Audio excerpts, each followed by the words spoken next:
el siguiente tema, que es medición de la salud de la enfermedad. Recordemos que uno de los usos de la epidemiología, ¿qué es? El análisis de la situación de salud. ¿Cómo hacemos el análisis de la situación de salud? Si no es a través de la medición del estado de salud del hombre.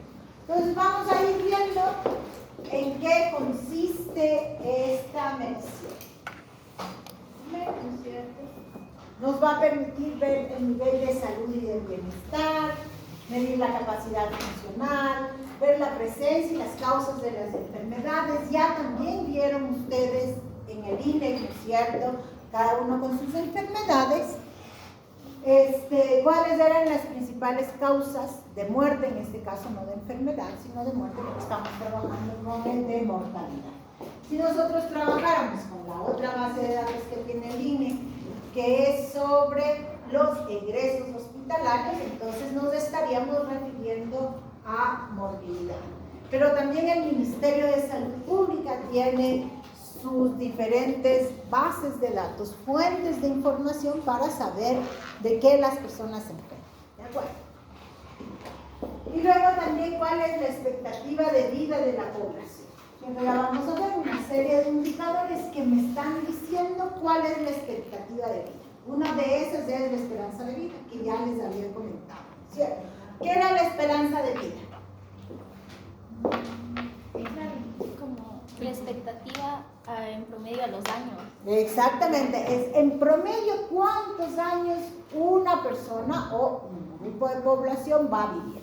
Y que eso es particular de cada uno de los países, ¿no es cierto? Ya vamos a ver cómo se modifican las personas o la población, por ejemplo, que vive en países de altos ingresos van a tener una esperanza de vida mayor, ¿no es cierto?, comparado con los países de bajos ingresos donde la esperanza de vida es menor. Pero a lo que voy es de que en epidemiología siempre estamos midiendo. ¿Ya? Recuerden, desde la visión cuantitativa, cualitativa, ¿qué hacemos desde el enfoque cuantitativo? Justamente cuantificar los eventos, ¿cierto? Entonces, la epidemiología siempre va a tratar de medir. ¿Sí?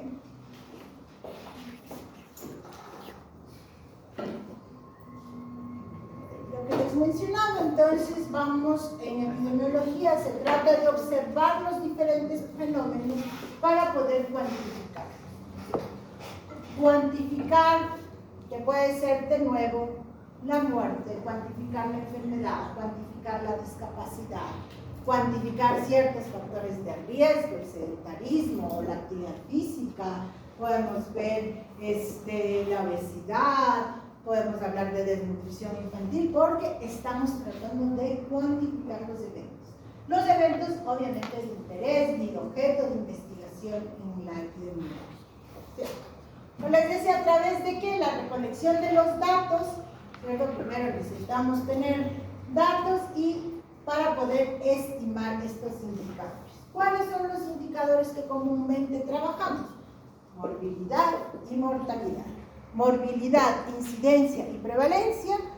Y alguien de los grupos me decía, incidencia de la mortalidad o prevalencia de la mortalidad es imposible. No puede ser. ¿Por qué? Porque la morbilidad es incidencia y prevalencia. La mortalidad son muertes. Pues no podemos exactamente referirnos a las muertes y decir que es de morbilidad. ¿De acuerdo? Entonces a veces dicen, es que es incidente. No, ya vamos a aclarar los conceptos para que manejen de forma apropiada los términos. Yo les digo, no pueden referirse a muerte de la prevalencia. Bueno, nos permiten identificar patrones y tendencias que ayuden a emprender acciones de protección, de promoción de la salud, prevención y control de la enfermedad. Ya sabemos también esto, que es parte de los usos de la epidemiología, el para qué, para tomar siempre decisiones. ¿Cuáles son esas decisiones? O controlar la enfermedad, o prevenir la enfermedad, o mejorar el estado de salud, si hablamos en positivo. ¿Cómo lo hacemos? Hay dos formas de tener datos. La primera es si hacemos un estudio y levanto información a través de encuestas. Esa es la primera forma en la que yo puedo obtener información para calcular los indicadores. ¿Sí? O la segunda es utilizar fuentes de información secundaria. ¿Como cuáles? Como las del INE, como las del PRAS, en el Ministerio de Salud Pública, o como la información de la S400 en el IES, ¿no es cierto? También es información secundaria, información que ya está presente. Muchas veces en el INE la información es abierta, quiere decir que no necesito permiso para yo bajarme las bases de datos, ¿ya? A diferencia del PRAS o de la S400 que tiene el seguro del Ministerio de Salud. Yo necesito un permiso para poder trabajar con esas bases. ¿Y por qué? Porque hay un tema que se denomina Ley de Protección de Datos. Todas las personas nos deben garantizar ese derecho de protección. Y por eso es que no es abierta esas bases de datos, porque son información de los pacientes. ¿Ok? Veamos. Algunos conceptos básicos en epidemiología que nunca deben olvidarse. Primero, probabilidad. Cuando hablamos en epidemiología siempre nos estamos refiriendo a las probabilidades, que es el número de eventos que ocurren dentro de un número de eventos posibles. Ya, ¿cuál es la probabilidad que tengo de, voy a decir, de que una madre adolescente tenga un niño prematuro? ¿Ya? Entonces, ¿qué significaría eso?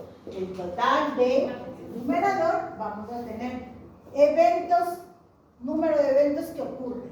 Ok, vamos a suponer de 100 adolescentes, ¿no es cierto? 20 tuvieron de nuevo niños con prematuros, ¿no es cierto? ¿Sobre cuánto? Sobre 100, que era el total de adolescentes embarazados.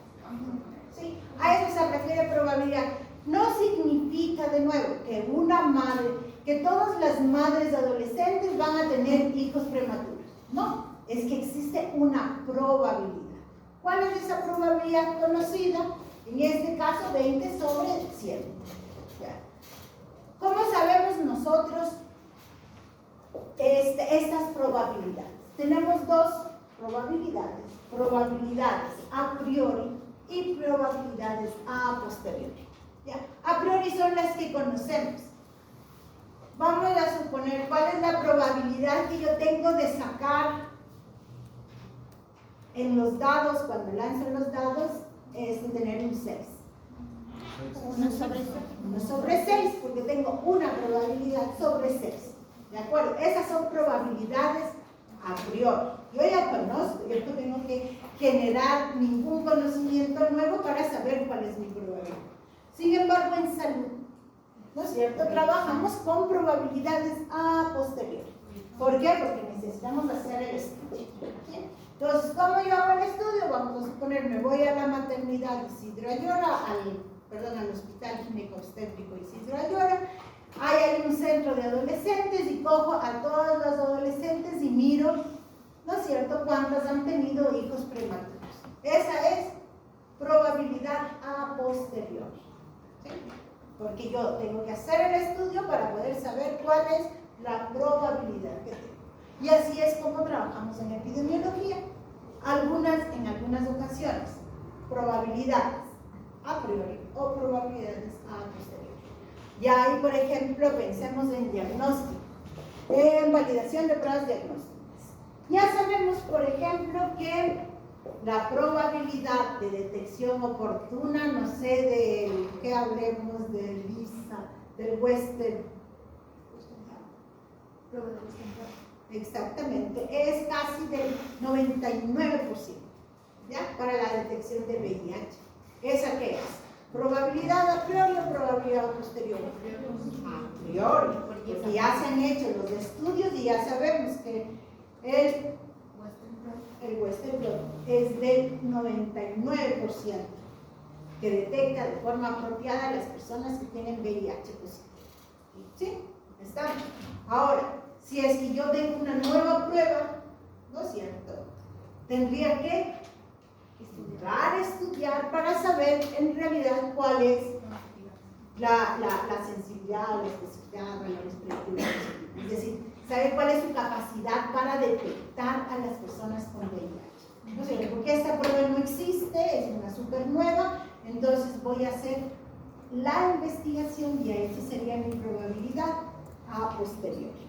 ¿De acuerdo? Estamos con el tema de probabilidades. Entonces, en epidemiología siempre nos vamos a referir a probabilidades, ¿cierto? Una persona que consume alcohol, no quiere decir que todas las personas que consumen alcohol van a tener cirrosis. Ya, lo que me va a decir es que en epidemiología que tengo una probabilidad conocida que las personas que consumen alcohol tienen, ¿no es cierto?, cirrosis, van a desarrollar cirrosis. No es el 100%. Quiere decir que, de acuerdo a los estudios, será el 20, el 30%. ¿Estamos de acuerdo con el concepto de probabilidades? Ok, luego tenemos el riesgo a la salud, de nuevo, que es la probabilidad de experimentar un evento adverso o daño en un tiempo determinado, ya hemos conversado, ¿no es cierto? Las probabilidades en general puede ser de cualquier cosa. Probabilidad de que un avión se caiga es del 0.001%. 0.000. Probabilidades, de nuevo. ¿Ya? Acá en cambio el riesgo de salud siempre nos vamos a referir al efecto en los individuos. ¿Ya? Esos efectos pueden ser, como dice, cualquier daño, muerte, enfermedad, discapacidad, etc. ¿Cómo mido yo a través de esa probabilidad? Lo medimos a través de una tasa. Y esa tasa es justamente esa medida de cambio que me permite detectar, ¿no es cierto?, si es que una persona pasa de estar sano a estar enfermo, cuál es la velocidad de cambio, ¿no es cierto?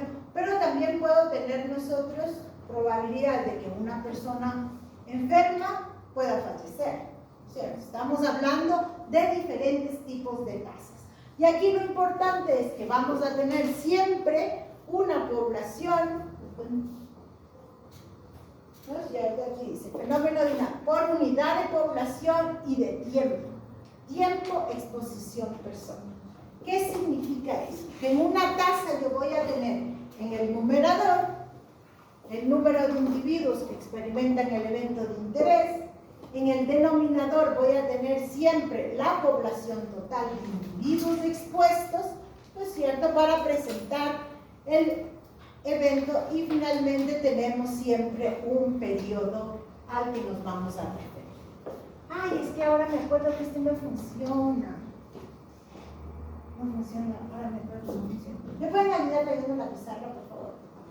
Ay, tienen marcador de pizza. Es que yo casi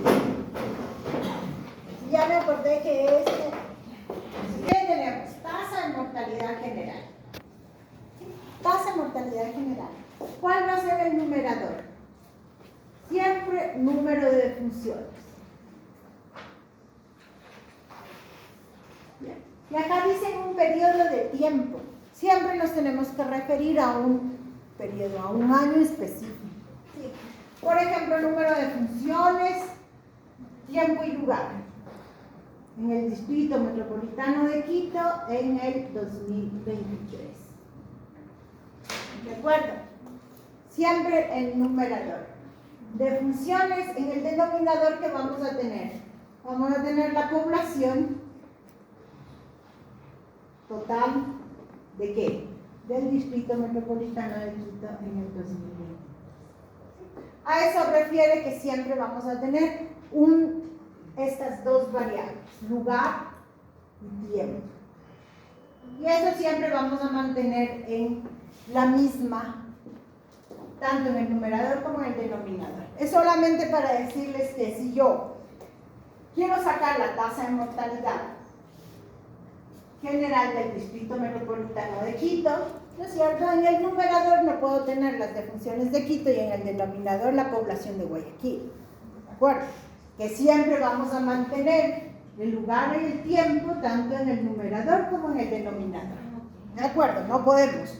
No puedo tampoco decir, es que voy a calcular las defunciones del Distrito Metropolitano de Quito del 2023, pero voy a sacar la población del Distrito Metropolitano del 2010.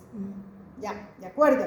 El INEC hace el esfuerzo de hacer proyecciones. ¿Recuerdan cuando tuvimos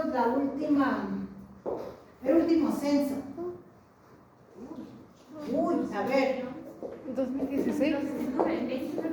Entonces, a ver. De acá 19, acá 16 por acá, 19, 24. No, chicos, fue en el 2022. Ok, pero bueno. Pero ¿cuáles han sido el censo? Entonces tenemos el censo del 2001, tenemos el censo del 2010 y tenemos el censo del 2022. El INEC lo que saca es proyecciones. A partir de los censos, no es exacto, hace una proyección por año, ¿ya? Para ir un poco trabajando todo lo que son indicadores. Y es lo que ustedes también van a tener. Pero volviendo. Vamos a suponer, perdón, me voy a inventar, no tengo los datos. Voy a decir que yo estoy... Ya. Vamos a suponer que las defunciones en el Distrito Metropolitano de Quito fueron de 8.900, ¿ya? Defunciones. ¿Listo? Defunciones. Y la población de Quito está alrededor de 2.800.000 habitantes.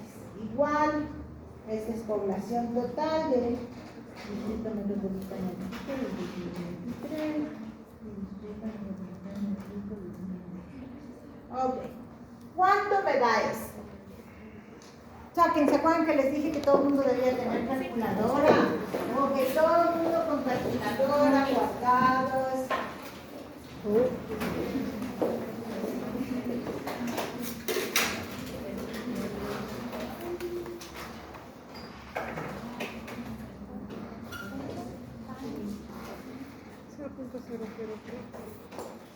Ya me dicen 0.003. Aquí 3, sí. 3, dime un siguiente número. 31. Ya, ahí. Ok, chicos, ¿qué ha pasado? Si ustedes se fijan, acá tengo decimales. Es decir, yo tengo 0.00031. Es decir, ni una persona, ¿no es cierto?, que en realidad digamos, pueda entender por qué fallece. Entonces, por eso nosotros trabajamos con un factor de ampliación. Y el factor de ampliación puede ser 100, puede ser 1000, puede ser 10.000 o puede ser 100.000. Chicos, solamente hasta 100.000 habitantes. No me invento y pongo 1 millón porque no existe factor de ampliación. Ok, vamos a multiplicar por 10.000. ¿Cuánto sería? 31,78. Exactamente, 31,7 le vamos a dejar por cada 10.000 habitantes. ¿Qué significa eso? Es más fácil decir que 31 personas fallecen de cada 10.000 habitantes en Quito. ¿Ya? Es decir, el riesgo de fallecer es del 31 por cada 100.000 habitantes. Digamos 10.000 habitantes. ¿De acuerdo? ¿Estamos? Así calculamos. A eso se refiere una tasa. De nuevo, medida de rapidez de cambio de un fenómeno dinámico por unidad de población, ¿no es cierto? Y por tiempo, persona, exposición. Numerador de funciones, denominador, población. Estamos hasta ahí. Ok, vamos. Dime. La pregunta entonces, ¿muere 31 de 6.000, de 10.000? De 10.000. ¿Y el porcentaje? En porcentaje, ¿cuánto sería?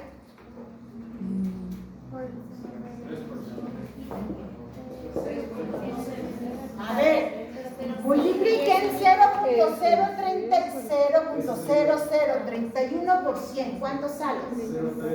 0.3%. ¿Ya?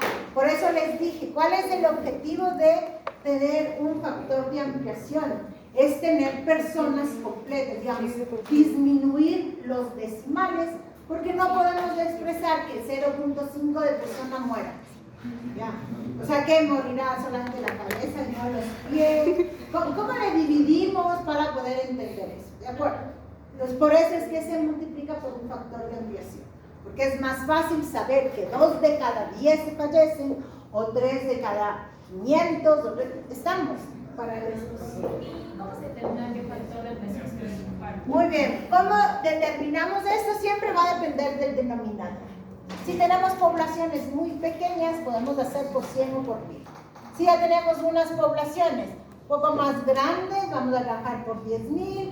Y si es que ya tenemos como poblaciones muy grandes, por ejemplo en el Ecuador, si yo quiero sacar la tasa de mortalidad general en el Ecuador, tendría que trabajar por 100.000, ¿no es cierto? No puedo nunca por 100, ni por 1000, ni por 10.000. Tendríamos que trabajar por 100.000. ¿Por qué? Porque somos 18 millones de habitantes y se mueren alrededor de 50.000, me parece, más o menos. Entonces necesito expresarlo por 100.000. Pero si yo estoy en una comunidad de 500 habitantes, ¿para qué hago por 10.000 o por 100.000?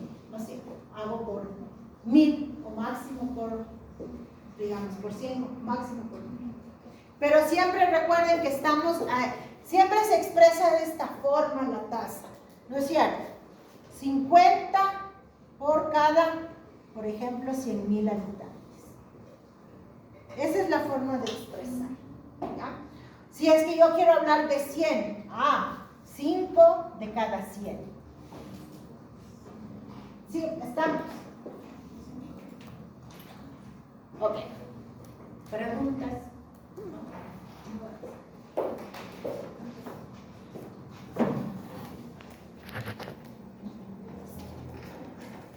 Razones y proporciones. Esto es, yo siempre les digo que es de tercer grado, creo. ¿Sí o no? Así como mínimo, tercer grado que tenemos razones y proporciones. ¿Por qué son importantes las razones y las proporciones? Para que ustedes se den cuenta que matemáticamente qué implica cada una de estas.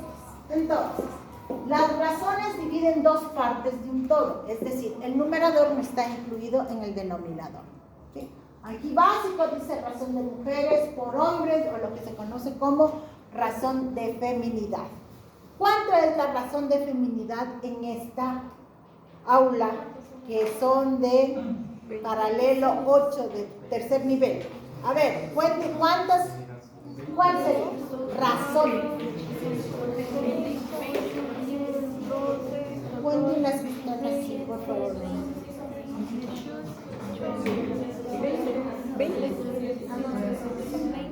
20. 26. Yo conté 20. Ya, muy bien. Correcto, entonces vamos acá. Voy a poner aquí la razón de feminidad. 3, algo. Cierto, entonces dicen que aquí la razón de feminidad, ¿cierto? Es ¿cuántas mujeres? 19 por cada, dividido para 7 hombres. ¿Así era? ¿Cuántos hay? ¿No son 20 mujeres? No sé, cuenten, yo estoy creyendo que son 20, digamos 19 porque ustedes me dicen. Y además les dije las que están aquí, no les he dicho cuáles son. Y ahorita están 19 mujeres y 7 hombres. 1, 2, 3, 4, 5, 6, 7, 5. ¿Ya cuánto es entonces? 12,71.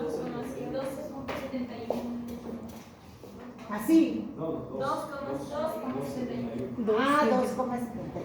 Ok, 2,71.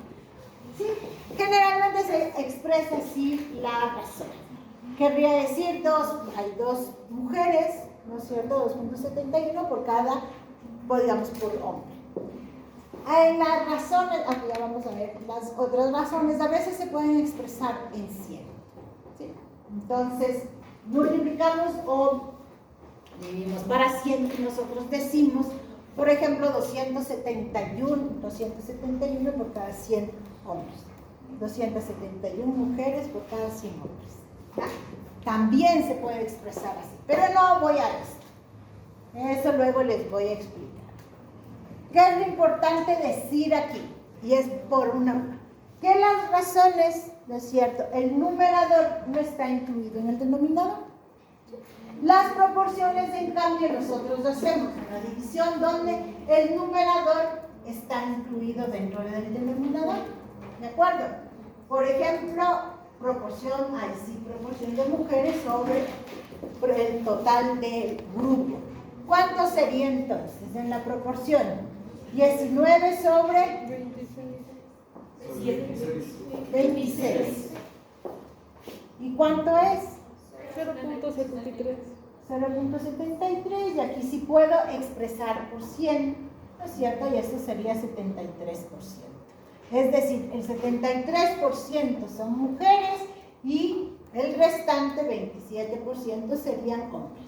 ¿De acuerdo? ¿Sí? Pero ¿qué pasa en epidemiología? En epidemiología vamos a tener algunos indicadores, ¿cierto? Que pueden ser tasas o que pueden, digamos, algunas tasas que pueden ser razones o proporciones.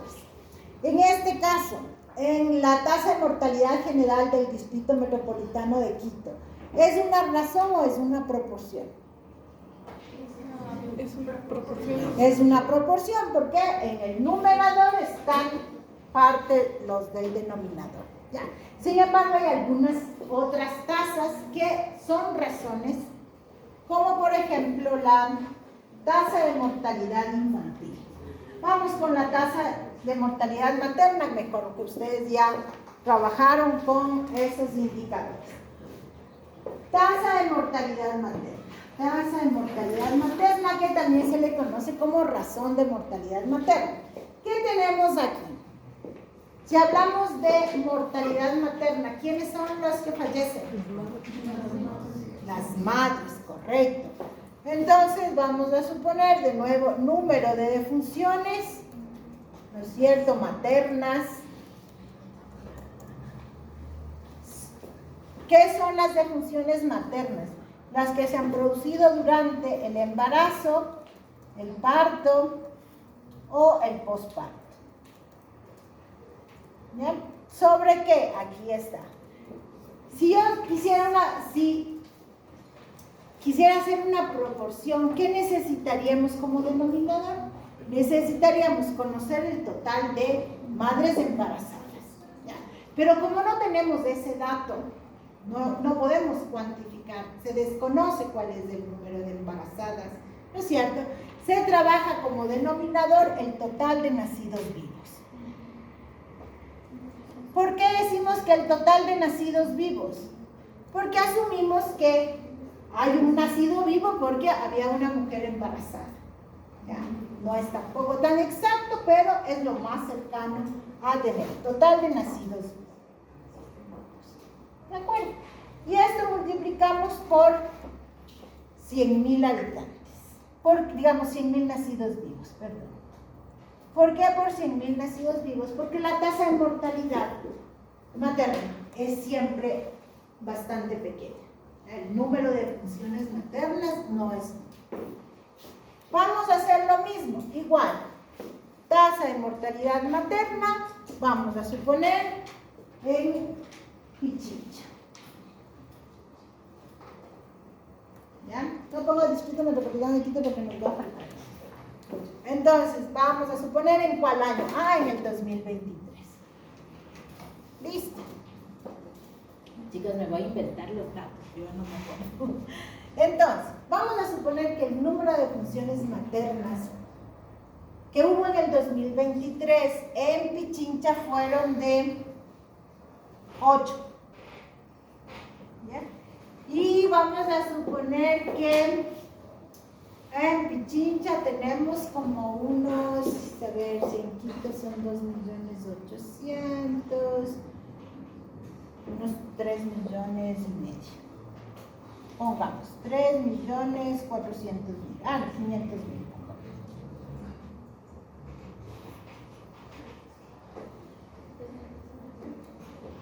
No, pero estoy hablando de nacidos vivos, perdón, no de población, perdón.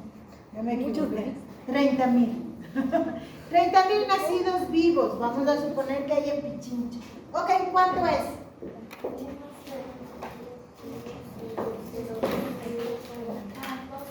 Pero había dicho que se expresa por 100.000, justamente porque son. ¿Cuánto sería entonces? 26.66. 26.66 por 100.000. 26.66. 26 por 100.000 nacidos vivos. ¿Qué significa eso? ¿No es cierto? Que 26 madres fallecen por cada 100.000 nacidos vivos. Aquí en Pichín. ¿De acuerdo? Eso es nuestra expresión. Pero si vamos entonces, el numerador en realidad no está incluido dentro del denominador. ¿Sí? Las muertes maternas, por supuesto, no están incluidas dentro del total. ¿Ya? Por lo tanto, es una razón y no una proporción. Bueno, ¿qué sería si es que una tasa de mortalidad que es una proporción a la tasa de mortalidad masculina? Ya pensemos, tasa de mortalidad masculina. ¿Qué tendríamos en el numerador y qué tendríamos en el denominador? Sabemos que es una proporción. Correcto. Número de defunciones, ¿no es cierto?, en hombres, y en el denominador vamos a tener el total de la población de hombres. Por lo tanto, el numerador está incluido en el denominador. ¿De acuerdo? Entonces va a ser una proporción. A lo que voy es de que en los indicadores en epidemiología pueden ser razones o proporciones. Sin embargo, les trabajamos, ¿no es cierto?, matemáticamente. Recordemos que una razón en principio no se multiplica por 100, ni por 1000, ni por 10.000. Pero en epidemiología sí lo hacemos, ¿no es cierto? Porque lo que se trata es de evitar los decimales y tener la magnitud del problema. ¿Saber cuál es la magnitud? Si no multiplicáramos, no podríamos saber, ¿no es cierto?, cuál es la magnitud real del problema. ¿Sí? Y las razones, acá tenemos la razón de mortalidad materna o la tasa de mortalidad materna. También tenemos la tasa de mortalidad infantil, que aquí vamos a tener en el número, en lugar del número de funciones maternas, tenemos los niños menores de 1 año. ¿Sobre qué? Igualmente sobre la población total de nacidos vivos. ¿De acuerdo? Razones o proporciones. ¿Qué horas son, chicos? Porque ya les veo que comienzan a... Dejen terminar 5 minutos. Y ya nos vamos. Razones, proporciones. Ya, ok. Quedamos ahí. ¿Estamos? No se vayan todavía, que hay preguntas, así que queden sentados. ¿Qué calcularía yo como número de defunciones del Instituto Metropolitano de Quito sobre el total de defunciones de Ecuador? Ahí estaría sacando una proporción de las defunciones, nada más. Pero no estamos, pero ahí lo que necesitaríamos es, claro, ¿cuál es la proporción de las muertes en Quito comparado con las de Pichilla? Digamos del Ecuador. Vamos a suponer que la proporción de muertes es de 10% de muertes se presentan en el distrito metropolitano del total de defunciones. Ah, ok. Podría ser. Ya. ¿Ya?